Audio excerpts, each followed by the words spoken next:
Students, in our previous lecture we talked about the temperature and substrate concentration as a factor and their effects on the rate of enzymatic actions. Now let's talk about the final factor, that is pH, and its effects on the rate of enzymatic activity. Learning outcomes.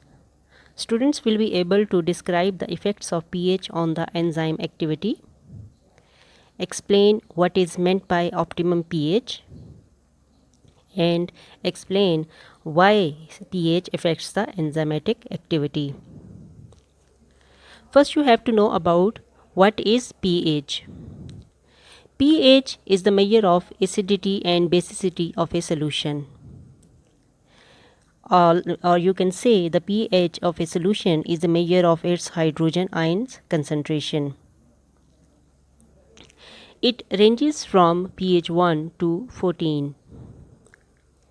In acidic solution, H positive will be high, that are hydrogen ion, and in alkaline or basic solution, hydroxyl ion will be high, that is OH negative ions.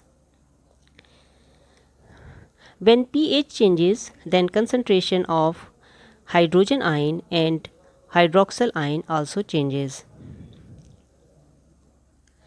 Each enzyme has optimum pH, that is a pH at which an enzyme works fastest. This is because, as you know, the active site of enzyme is partially fixed by hydrogen and ionic bonds. And you already know that the enzymes are made up of polypeptides bonds. So these maintain the shape of enzyme. Changes in pH can affect this bonding, causes the change of the shape in the active site.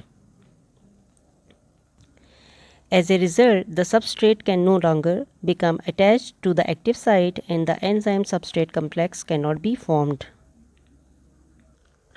For example, let's this enzyme put in acidic solution where lot of hydrogen ions present and they will surround the enzyme. Hydrogen ions are charged, therefore this will cause change in the charge on the surface of active site of the enzyme.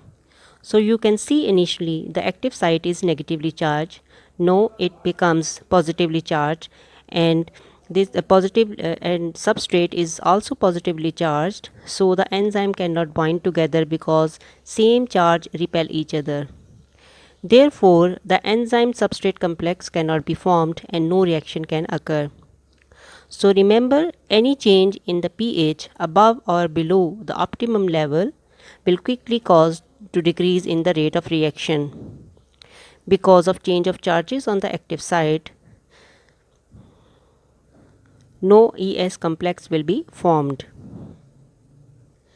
In the extreme pH, the chemical bond will be broken, and it means that the bond maintaining the specific tradition of the enzyme is broken.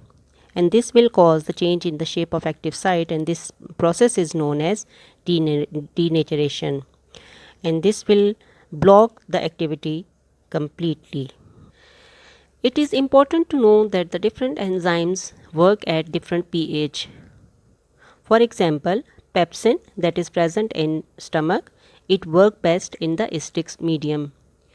And trypsin, which is present in small intestine, it works best in alkaline medium. And salivary amylase, which is present in mouth, it works also best in alkaline solution. So this is the graph. It is particularly similar with the temperature, but the difference is it has very narrow range.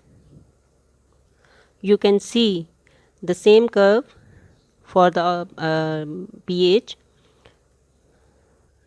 In this graph, you can compare the three different enzymes which are working at different pH, and you can see the optimum pH at above of each curve.